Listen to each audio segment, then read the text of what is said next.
xanthan gum. It's in a ton of products, and essentially what it is a byproduct of bacterial fermentation of sugars.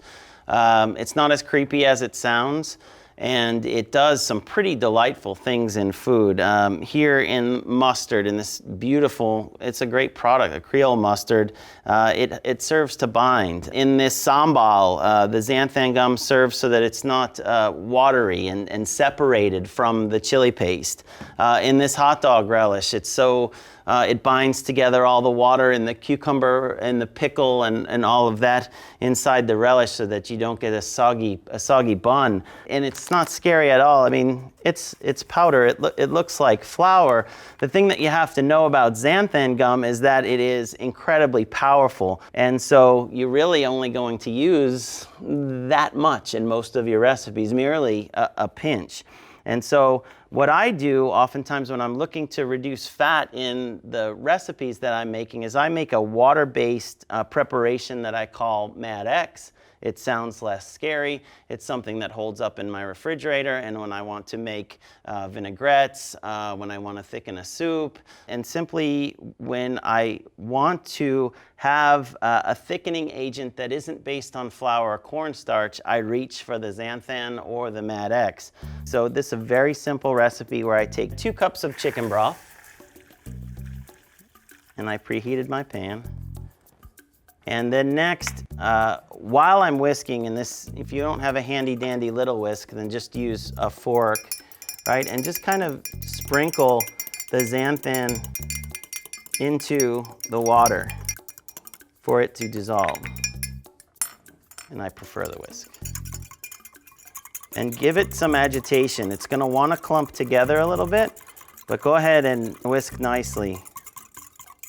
And if you can look inside of here, you see that this is becoming almost gel-like right away. Then what I do is I take that gel and I whisk it into my stock. And what happens here is that this chicken stock or the chicken broth develops a glisten almost instantaneously. Now, it's not super thick like a fast food Chinese restaurant hot and sour soup, but it has this fantastic little sheen or lacquer to it that will help to bind oil when we whisk our oil into it when we're making our vinaigrette. So the mixture has come to a boil. The xanthan gum has fully dissolved, and even though we had little particles in our warm water and xanthan gum mixture, it's completely dissolved out through a little bit of whisking and a little bit of boiling. And what happens when you refrigerate it is that it develops a little bit more viscosity, but not a tremendous amount. Again, we're not making glue, we're making essentially a binder that can adhere to oil that's being whisked into vinaigrettes and help to facilitate the emulsification of most of the liquid foods that we'll be making in the book. So it's time to make the vinaigrette. So we're going to start with the Mad X, which again, you can see that little glisten that it has, and then the vinegar. Okay, and then you're going to add mustard. Now mustard adds a little bit further support. Inside the Dijon mustard here is what they call lecithin, and the lecithin will help to bind as well. We've got a little bit of sugar, kosher salt, thyme leaves.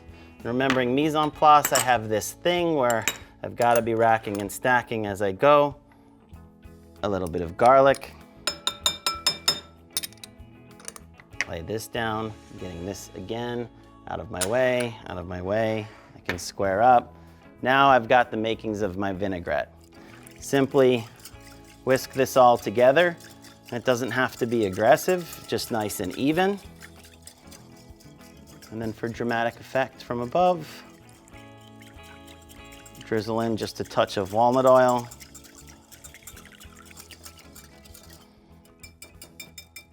And you have a lovely vinaigrette that's not broken. It's bound together, but it's still light. It's not thick and gloppy, and will dress the greens just beautifully and evenly. So now you've got your salad, and you can find this recipe for Mad Delicious Vinaigrette and more in my book, Mad Delicious.